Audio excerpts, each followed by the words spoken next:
Meet Mr. Old Hall Street. Brian Phillips runs a mobile food bank twice a week, dispatching hot meals around the streets of Liverpool. Brian knows all the homeless people in this city. He was one of them, living in a doorway on Old Hall Street back in 2016.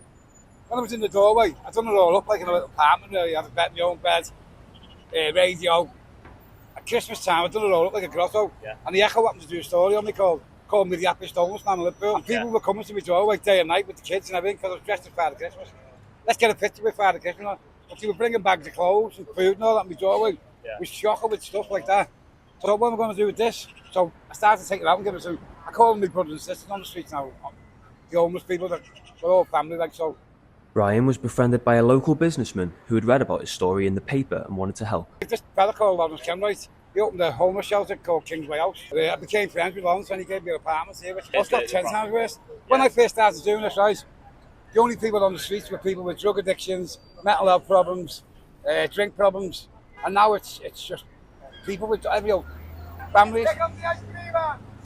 New for this year, their own private ice cream man who had more than a scoop of praise for Brian. I know Brian does loads of things, and I thought, like, well, what can I do to help him? So, Brian, I've got an ice cream van. In April, when the clocks go forward and the weather's nicer, I said, I'll come down, I'll give all your brothers and sisters, as Brian calls them, an ice cream or a slush free. And then that's how it started. I also spoke to Robin, who's been Brian's sidekick for the last 6 years. We only used to go out one night a week because there wasn't so many people on the streets, 25, 35 people tops.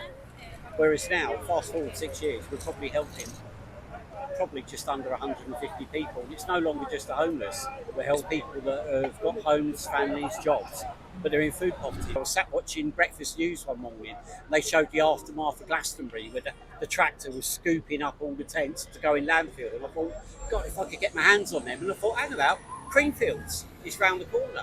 Got granted a salvager's licence. Last year there were 6 of us. This year I've got a team of 19 going. So we're hoping that we'll literally get a year's worth of tents. We're self-funded. We're not a charity. We're manned by volunteers. We have people that do fundraising for us, incredible people.